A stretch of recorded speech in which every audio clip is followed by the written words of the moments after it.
Dans cette vidéo, nous allons voir les évolutions territoriales de l'Empire colonial français. Il n'y a pas vraiment de date officielle du début de l'Empire colonial français, puisque toute prise de territoire peut être prise pour une colonie. Cependant, de manière générale, on définit l'Empire colonial français comme l'ensemble des territoires ayant été gouvernés par la France et situés en dehors de l'Europe. Dans l'histoire, on dit même qu'il y a deux empires coloniaux, le premier et le second. On va voir ça plus tard. Bref, voilà où se situe la France métropolitaine aujourd'hui, c'est-à-dire la France en Europe. Elle possède aussi la Corse. Mais on ne va jamais s'intéresser au territoire métropolitain dans cette vidéo.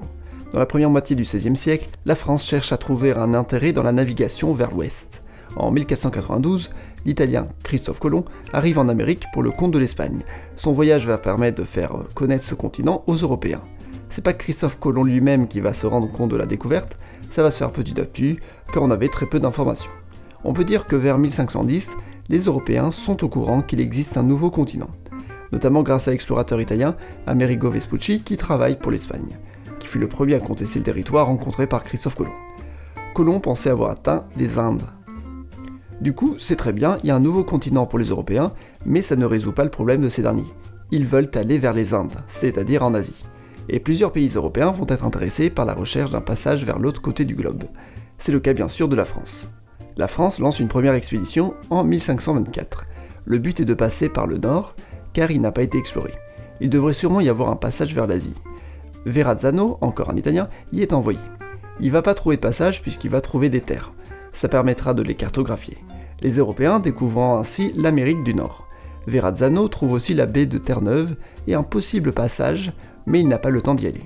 Il rentre ainsi en France et offre les précieuses informations. 10 ans plus tard, la France lance une nouvelle expédition.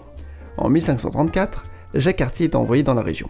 Il découvre le golfe, qu'il nommera Saint-Laurent, il se pose à Gaspé, il pose le drapeau français et rencontre les autochtones.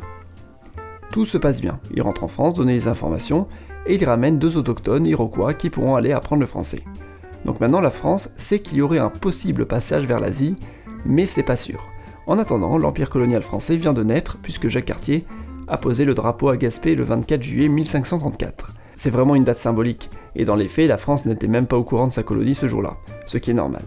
En 1535, Jacques Cartier part faire une deuxième expédition, et aussi ramener les deux Iroquois qui deviendront des interprètes. Cartier veut remonter le fleuve pour savoir s'il y a un passage. Le fleuve est nommé Saint-Laurent, car il y va à partir du jour de la Saint-Laurent. Il comprend que c'est un fleuve et pas vraiment un passage pour l'Asie. Il atteint une île, l'île Hochelaga, du nom d'un village iroquois présent. Cartier renomme l'île Mont-Royal.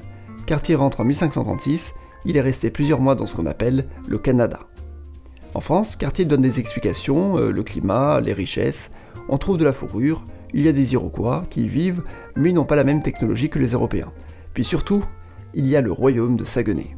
Le royaume de Saguenay existe selon les Iroquois, mais Cartier ne l'a pas vu.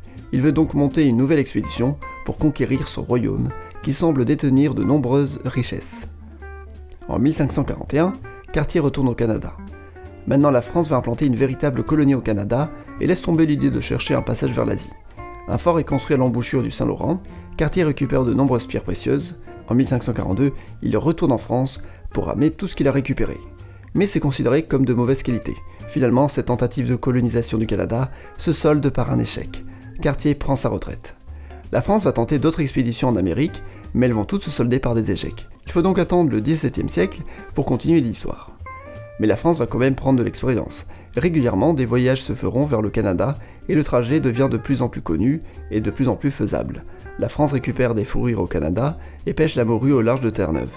Le voyage entre la France et le Canada ne dure qu'un mois environ. Samuel de Champlain est donc envoyé au Canada pour la traite de fourrure en 1603. Il est accompagné par François Gravé, qui a déjà fait plusieurs voyages au Canada dans les quelques années qui précèdent. Champlain est un explorateur. Il est au Canada pour chercher de nouveaux territoires, et notamment aller au-delà du Mont-Royal. Le problème, c'est que l'île du Mont-Royal se trouve là où il y a des torrents, et les bateaux ne peuvent plus naviguer. Il rentre en France l'année même, il y retourne en 1604, il fonde plusieurs colonies, le but étant d'essayer de peupler le Canada. Il y reste 3 ans, et rentre en France en 1607, car on l'avait appelé entre-temps. Il y a eu d'autres allers-retours pendant son séjour au Canada. Champlain lance une troisième expédition en 1608. Il retourne vers le Saint-Laurent, une colonie d'habitation est construite l'année même dans le lieu-dit de Québec. En 1609, il y aura même une bataille entre Iroquois à laquelle les Français se mêleront. Champlain rentre en France cette année-là.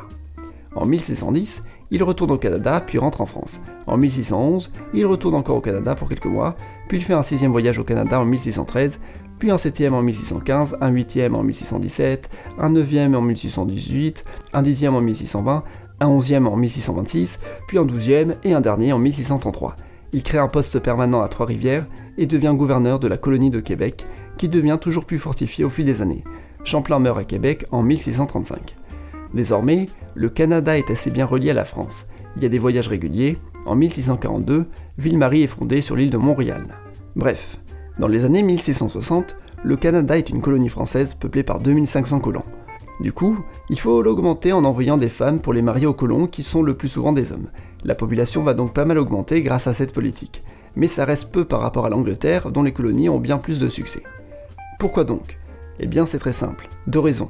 Premièrement, l'Angleterre dispose d'un territoire en Amérique avec un bon climat. Ça attire donc plus facilement les colons. Contrairement à la France qui dispose d'un territoire au climat rigoureux. Deuxièmement, l'Angleterre dispose elle-même d'un territoire pas génial, ce qui incite plus facilement les populations à partir. Alors qu'en France, le territoire est grand et propice à l'agriculture. Bref, l'Amérique anglaise est bien meilleure que l'Angleterre. L'Amérique française est moins intéressante que la France. À la fin du XVIIe siècle, la France et l'Angleterre vont se faire des petites guerres. On parle des guerres intercoloniales. Mais avant de s'atteler sur l'évolution du Canada, ouvrons une petite parenthèse pour préciser que la France récupère quelques autres territoires au XVIIe siècle. Elle s'installe dans l'actuelle Guyane au début du siècle, puis elle prend la Guadeloupe et la Martinique en 1635, l'île Bourbon en 1642, les Français fondent aussi des villes en Afrique de l'Ouest, dont Saint-Louis, ils colonisent aussi plein d'autres petites îles dans les Antilles, mais la principale île colonisée est Haïti, qui est colonisée avec l'Espagne. Bref, pour le reste, la France va surtout coloniser en Amérique du Nord. Nous sommes donc en 1689, et nous allons voir les guerres intercoloniales. En 1689, la France a conquis le Canada, mais aussi plus au sud, dans ce qu'on appelle la Louisiane. En gros, il y a 2 territoires, le Canada au nord et la Louisiane au sud. Tout ça forme la Nouvelle-France. Il y aura donc la première guerre intercoloniale entre les Anglais et les Français, aidés chacun de leur côté par des Iroquois. La guerre n'apporte pas de changement de frontières. En 1702, une deuxième guerre intercoloniale débute. Une guerre lancée par les Anglais contre les Espagnols et les Français. Elle se solde par une victoire anglaise sur les Français qui doivent donner les territoires les plus au nord. Territoires qui ne sont pas forcément les plus intéressants. En vrai, la France ne possède pas grand-chose en Amérique. Même si le territoire de la Louisiane semble très grand, il n'est composé que de quelques petits forts, et le reste est soit vide, soit dominé par des tribus amérindiennes. D'ailleurs, ce corridor qu'utilisent les Français pour aller du Canada vers la Louisiane va devenir un enjeu qui va provoquer une nouvelle guerre coloniale. Ainsi, en 1744, débute la Troisième Guerre coloniale. Cette guerre ne va pas changer grand-chose aux frontières. À partir de 1754, les rivalités reprennent entre les 2 puissances coloniales. Puis en 1756, la guerre de 7 ans commence en Europe, elle va de son côté accentuer la guerre en Amérique. Voilà pourquoi la guerre de 7 ans est considérée comme un conflit intercontinental. À la fin de la guerre, l'Angleterre gagne en Amérique, le but est la récupération de la vallée de l'Ohio. La ville de Québec capitule en 1759, puis toute la Nouvelle-France. La France perd tout en Amérique du Nord. En dédommagement, on lui restitue Saint-Pierre-et-Miquelon, qu'elle avait perdu pendant la Deuxième Guerre intercoloniale, en même temps que tous les territoires atlantiques. La Louisiane, quant à elle, est donnée aux Espagnols, et une partie revient aux Anglais, qui avaient besoin d'espace. Pour la France, le plus important reste le fait de garder les Antilles, qui apportent beaucoup d'argent. Depuis plus d'un siècle, la France participe activement à la traite négrière, grâce à quelques comptoirs en Afrique, où elle ramène de la main-d'œuvre esclave en Amérique. En 1800, alors que l'Espagne va très mal en Europe, la France en profite pour négocier la récupération de la Louisiane, qui est devenue espagnole. La Louisiane coûte cher à entretenir pour la France, et la France ayant besoin d'argent pour financer les guerres en Europe, le choix de vendre la Louisiane aux États-Unis est vite pris. Les États-Unis achètent la Louisiane en 1803, et doublent leur territoire. Les États-Unis seront endettés à partir de ce moment-là. La Louisiane était peu peuplée à ce moment-là, et difficile à gérer pour la France. Les États-Unis, eux, avaient déjà une population assez conséquente, n'avaient aucune difficulté à aller repeupler le nouveau territoire. En 1804, Haïti se proclame indépendante après des années de lutte armée contre l'Empire français. On peut dire qu'à cette date, l'Empire colonial français en Amérique a disparu. Il ne changera plus vraiment puisque tous les territoires français restants en Amérique le sont encore aujourd'hui, c'est-à-dire la Guadeloupe, la Martinique, la Guyane, etc. Après la chute de Napoléon, la France donne aussi des colonies à l'Angleterre dans l'océan Indien comme l'île Maurice et les Seychelles, mais il récupère la Réunion. Après, la colonisation va se faire sous forme de campagne politique. L'annexion d'un nouveau territoire étant une marque de prestige, c'est pourquoi on entre dans une nouvelle ère, c'est le début du Second Empire colonial français. Entre 1815 et 1830, c'est la période de la restauration monarchique en France. En 1830, tout à la fin de la période, la campagne d'Algérie est lancée. En juillet 1830, une révolution met en place un nouveau régime en France. C'est la monarchie de Juillet. Durant ce nouveau régime, la France va continuer la conquête de l'Algérie. La France s'installe aussi avec quelques comptoirs dans le golfe de Guinée, y colonise aussi Mayotte. En 1842, la France colonise pour la première fois dans le Pacifique avec les îles Marquises. En 1848, c'est la République en France suite à une révolution. La République marque l'abolition définitive de l'esclavage dans toutes les colonies. Les colonies en 1848, peu nombreuses, sont assimilées à la France. En général, ça correspond à l'outre-mer actuelle et à l'Algérie. Napoléon III met en place le Second Empire en 1852. Pour gagner en popularité, il fera en sorte de créer de nouvelles colonies. Dès 1853, la Nouvelle-Calédonie est prise. Puis ensuite, c'est au tour de l'actuel Sénégal et Gabon. Puis dans les années 1860, elle colonise le Cambodge, avec pour objectif d'atteindre la Chine. En 1870, c'est la fin de l'Empire qui marque le début de la Troisième République française en 1871. Dans les années 1870, la France continue son avancée dans le Sahara depuis l'Algérie. Ce n'est que dans les années 1880 que la colonisation va prendre un tout nouvel essor. Jules Ferry sera Premier ministre à partir de 1880, puis 1883, et aura pour objectif encore plus de colonisation. Le Sénégal actuel est entièrement colonisé, tout comme une grande côte au Gabon. La Tunisie est annexée en 1880. En 1885 a lieu la conférence de Berlin, qui propose un partage de l'Afrique entre puissances européennes. Cette conférence incitera les puissances européennes à s'installer en Afrique pour annexer les territoires qu'elles désirent.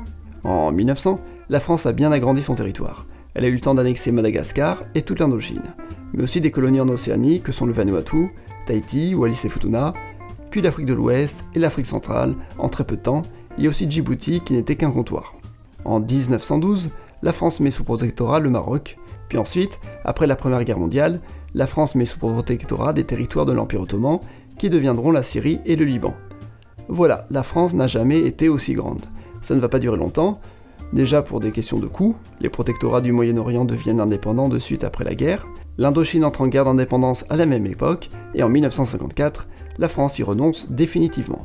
La même année, l'Algérie lance sa guerre d'indépendance, en 1956, le Maroc devient indépendant, puis la Tunisie, la Guinée devient indépendante, puis pratiquement toutes les colonies d'Afrique, dont Madagascar, accèdent à l'indépendance en 1960. Ces colonies étaient coûteuses à gérer, il est plus pratique pour la France d'en faire des pays indépendants alliés qui restent sous influence française. L'Algérie devient une république indépendante en 1962, suite à des années de guerre. Il ne reste plus grand chose, les Comores, sauf Mayotte, accèdent à l'indépendance en 1975, Djibouti en 1977, puis les Nouvelles Hébrides en 1980 en tant que Vanuatu. Le dernier grand mouvement indépendantiste a lieu en Nouvelle-Calédonie dans les années 80, mais sans succès. Depuis, il n'y a eu aucun changement colonial en France, ce qui reste des colonies françaises a évolué pour obtenir des statuts très variés qui mériteront une vidéo à part. Aujourd'hui, selon l'ONU, la Nouvelle-Calédonie et la Polynésie française sont les deux seuls territoires qui sont encore considérés comme des colonies. Bref, c'était l'Empire colonial français et son évolution.